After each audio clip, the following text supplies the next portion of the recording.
Teresa said in her quote, "There was nothing left to share." That's all you need to know. The profundity of truth itself.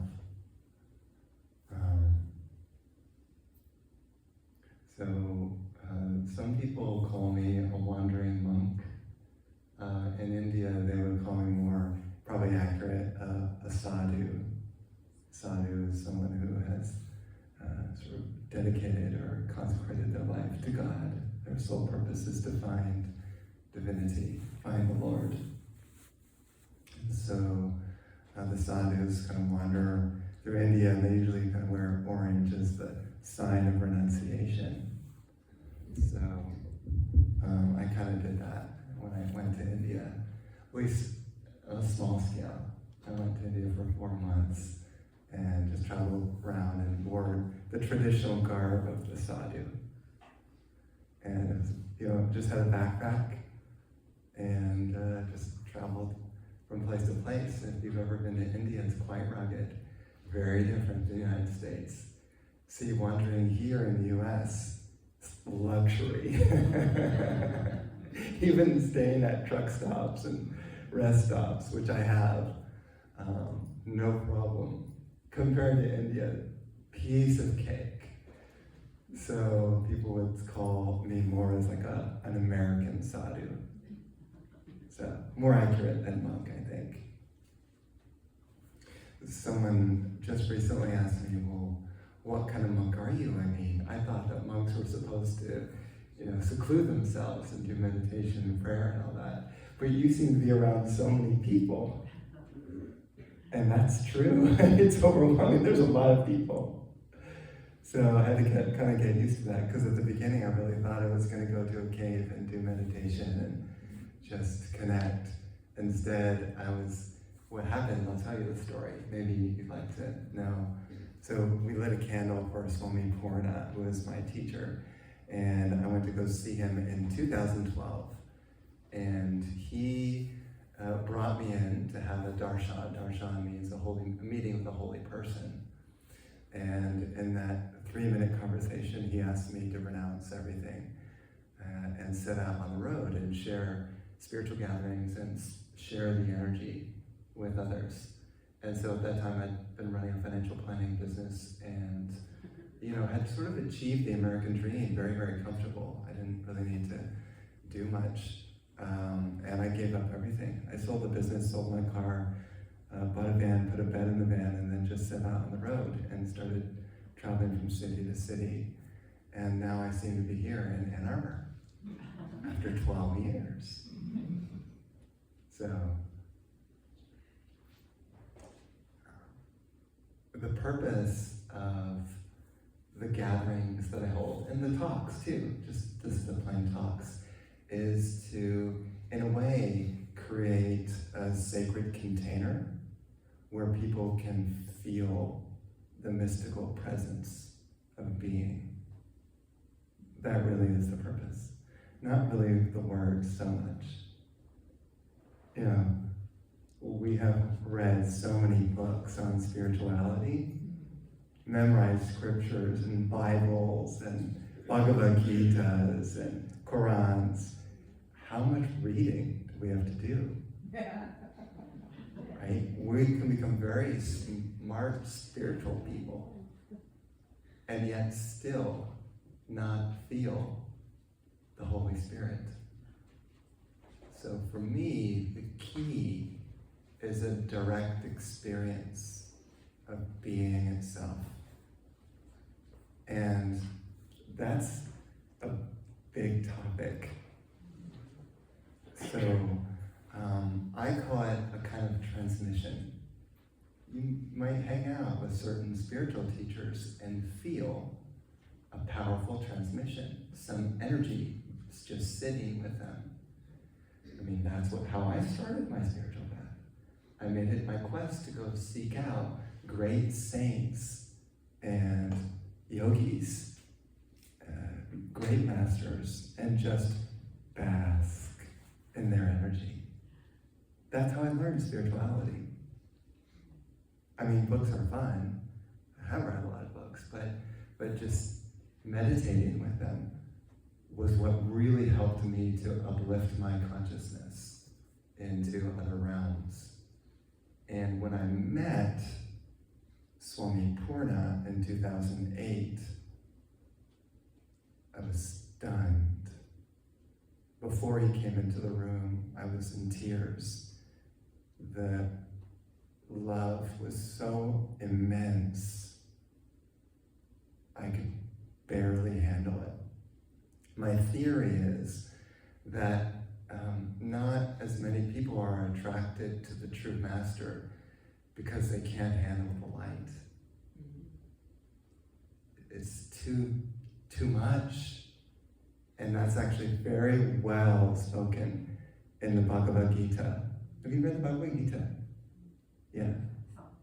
So there's a part in it where, so it's the story of the conversation between Krishna and Arjuna, and Krishna represents divinity, the supreme God, the ultimate guru, and Arjuna represents the individual soul. And they're out in the middle of the battlefield having a spiritual talk. Before they fight against the enemy. And this Arjuna, who represents, again, the individual soul, says to Krishna, will you show me your true cosmic form? And I'm telling you right now, be careful what you ask for. Because Krishna says, since you're my friend, I'll do so. And so, there's this, maybe taps him on the third eye or something like that. And suddenly Arjuna sees the true Krishna as described as brighter than 10,000 suns. And the jaws of time swallowing all the warriors on the battlefield and all the universes and planets and stars and space, everything all at once.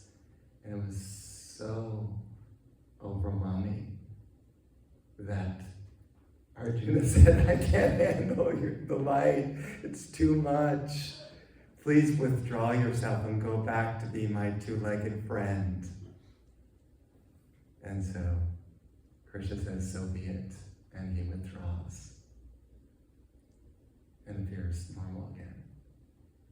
And that is the light of God.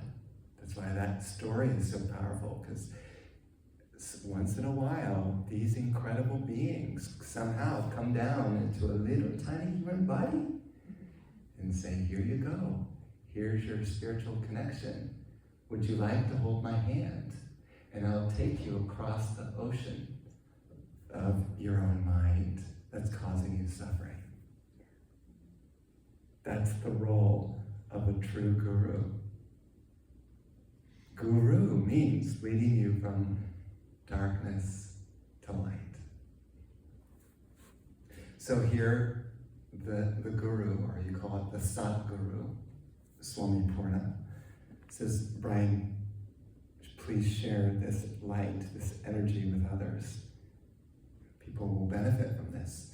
So I have been traveling off and on now for the past 12 years. And I would say, even though I have nothing, I just have that Prius out there with all my worldly belongings in it. So pretty much nothing, Yet still I have everything. My happiness is unparalleled. I'm a totally different being compared to 12 years ago. Just so full of joy, love, peace, just walking in meditation all the time. It never stops. People say, I have to remember to think about God. What if the energy in you was so huge that you couldn't but think of God all the time? It's constantly reminding you. You don't have to sit and say, okay, let me meditate on God, or let me sit in silence and try to quiet my mind or find God within. Always radiant. I call it the sunlit path You know, I once went to, I think it was a church in Canada or something, a spiritualist church. They have a bunch of psychics there. They do readings. So the minister did a reading for each person, and then she came to me last. She said, "Brian, do you want a reading?" I said, "Sure." Psychics have given me many readings, even if I don't ask for them. They give me readings. So she said, "Brian, I see a vision of you riding away in your van, leaving a trail of beautiful flowers in your wake." I said, "That's a sweet vision." I like that. I like to think that way, you know. And we all can. We all can leave a trail of flowers. Not just in our step or our gait, our walk, but also with our words. Each word of the illumined being is like nectar. It just enters into the heart of people. You know, in fact, Jesus spoke about that. He said, the real food is not this meat. The real food are my words. That's the real food. Those who partake of this food will never hunger. They will never thirst.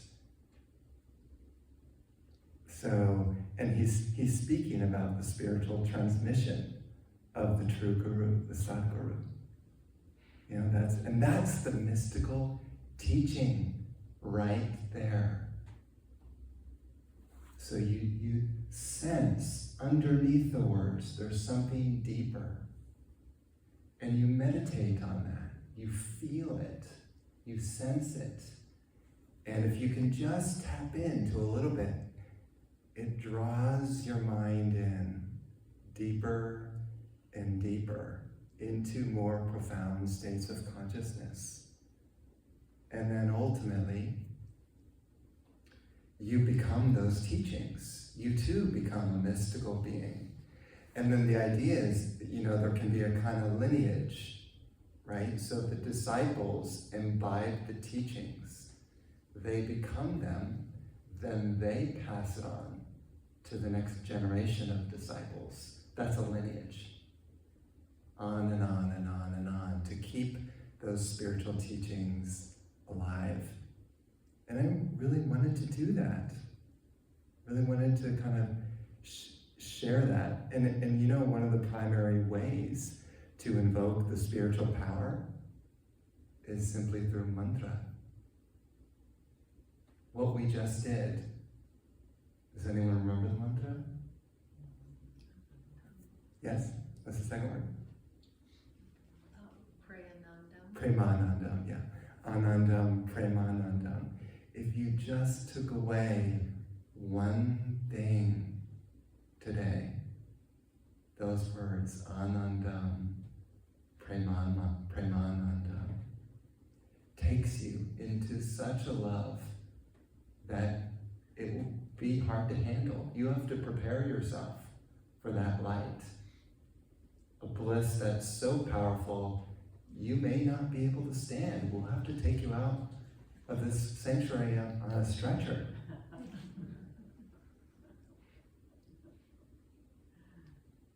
You have plans for that, right? Just in case. With a stretcher in the back. Just in case. That is bliss. Every week. Yeah. That's the bliss. That's the bliss. Bliss simply means you have no more desires for life to go this way or that. You are free of all desires. You don't need coffee, you don't need cake, you don't need McDonald's. None of that is important to you. That this ocean of bliss has captivated you forevermore. You're floating down the river. You know, so I sang that song. Row, row, row your boat gently down the stream. Merrily, merrily, merrily, merrily, life is but a dream. See, the world isn't real. I mean, the yogi, the true master, knows what the normal human being genuinely thinks this dream is real, so they go on suffering on and on and on, lifetime after lifetime, believing in the dream. So the purpose of the transmission, the spiritual power, is to awaken the realization that, there is only the one. This is just a dream. But you have to keep reminding yourself every day, Anandam, Premanandam. That's the reminder. It's an empowered word. It's a mystical words, mystical emanation that somehow comes from that word. It's a piece of the living guru that frees your mind and awakens your heart. And then there also, another way to say it is a realization of all is love and love is all. That's prema. Good word to remember. Prema. Infinite, unstoppable love. Your heart never shuts down, even when someone sends you a negative comment on Facebook. Your heart just glows and embraces that person, knowing that they too are pure love. You can't get upset at anyone anymore. You don't even have to forgive. There's nothing to forgive. Your heart is so full. There's no, how do I forgive? How do I analyze the situation to work it out so I can forgive this person? A lot of people do that. You go to a psychologist to try to figure out how to forgive people. I mean, no need for psychologists or forgiveness. Your heart is unchained. And so not only that, and I kind of spoke about this briefly, if your heart is glowing like that, like a sun, everywhere you go, people will be affected by that emanation. The animals, the plants, the birds, the bees, they'll all be kind of connected to your light. They may not know it directly, but you will affect people. You want to know how to change the world? Is illuminate your heart. And then your heart will automatically share the teachings with people. You can be in silence your whole life, not saying anything, but your heart speaks volumes. It's said that the great avatars, the heart energy is so powerful that it balances out the negativity of millions and millions of egos who are in distress and worry and hurt. If it weren't for those great descending beings with a pure heart, this world would have been destroyed long ago. So, again, I'll repeat that. The greatest service you can do for humanity is find your own soul. Far more than anything else that you could do is seek your own soul. Search for that. That will be where you will be able to influence people the most. Your transmission makes a difference. In Buddhism, there's this word where I've often spoken about it, this mantra, Buddham Saranam Gacchami. I take refuge in the Buddha. That simply means I take refuge in Buddha consciousness, the realization of infinity. I am. I take refuge in that. But then there are two others. Buddham Saranam. The other one is Sangam Saranam Gacchami. Sangha means this. We are coming together to commune with divinity, to uplift one another. Each person who comes to the Sangha, to the gathering, looking to find their own soul, will uplift everyone through their presence and concentration. That's a Sangha. Crucial. If you're just an island at home, it's going to be way more difficult coming together as a group, and by the way, that includes people online as well. It's like you're here in person. I can see some of you. So, the Sangha makes a difference. Come here, keep attuning, keep connecting to the light, and you will also serve others through your presence in the group. So, and then the last one, Dhammam Saranam Gacchami. I take refuge in the Dharma. What is your role here? Why did you come down onto earth? How are you going to uplift the whole? How are you going to support, we'll say, God's role for you? How are you going to follow through with that? Think about what your talent is and use your talent to uplift others, to bring light into the world. That's your Dharma. You know what your talents are. If it's music or song, instead of just doing music and song for yourself, do it for the whole, to heal others, to help awaken others, to glorify God. Let each one of my words, all my songs, glorify the Lord. And that's why we have that song, Hallelujah. And that's a mantra, Hallelujah. So, and it's not just singing or playing instruments or something. It could be anything. If you're an accountant, so your Dharma is to be an accountant, like God's accountant. Any person that comes across your path, you help them with total honesty. You're not interested in ripping off the IRS. You are in that service. True honesty. Is there such a person on earth who's truly honest? Rare. So that can be a Dharma. It could be applied to any work that you do. That can be your Dharma, to uplift the whole. Before you do your income tax return, devote it to God. Don't just sit down and grind through it because you've got to get it done. That doesn't sound like godlike. Sit down with a smile with your taxes and say, I do this for you, my Lord. Let me do it fully and honestly to the best of my ability and honor you.